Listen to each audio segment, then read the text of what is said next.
আজ থেকে 4 বছর আগে ক্লাস 8-এর একটা স্টুডেন্টকে বাসায় গিয়ে পড়াতাম আমি। মেয়েটা অনেক ভালো, মেধাবী ও সুন্দরী ছিল।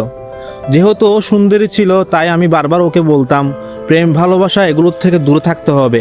অনেক ছেলে গোলাপ দিবে, অনেক ছেলে হাত কাটবে, অনেক ছেলে তোমাকে অনেকভাবে বুঝাবে, তোমাকে অনেক ভালোবাসে, তারপরও ওদিকে তাকানো যাবে না। কারণ প্রেম ভালোবাসা একবার যদি মাথায় ঢুকে যায় পড়াই মন বসবে না। কারণ প্রেম ভালোবাসা মানে আবেগ। একবার যদি আবেগ মাথায় ঢোকে বিবেক কাজ করবে না। আমি স্কুলে, কলেজে, বিশ্ববিদ্যালয়ে কেন যাচ্ছি? ক্যারিয়ার করার জন্য, প্রেম করার জন্য না। এগুলা ভুলে যাবে, তোমার এগুলা মাথায় থাকবে না, বিবেক কাজ করবে না, আবেগ কাজ করবে। ভালোবাসা এমন একটা জিনিস। ও আমাকে কি বলতো, স্যার এগুলা কি বলেন স্যার, আপনি পড়াতে আসছেন পড়ান স্যার, আমার ভালো লাগে না এসব কথাবার্তা, কেন বলছেন আমাকে? স্যার পড়ান, আপনি যদি আরও বলেন আমি আমার আম্মুকে বলে দিব আপনি আমাকে প্রেম ভালোবাসার কথা বলতেছেন। আমি ভয় পেয়ে ওকে আর বলিনি।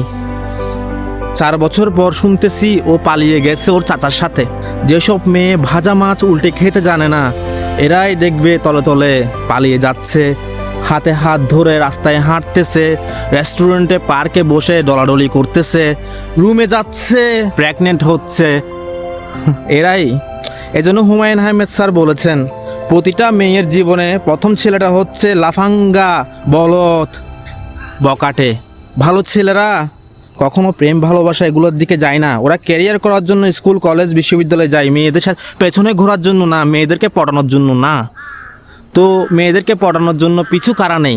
খারাপ ছেলেরা, বকাটে ছেলেরা, লাফাঙ্গারা। এদের তালে পড়ে ভালো মেয়েরা। এজন্য বলে ভালো মেয়েদের ব্রেন হাঁটুর নিচে।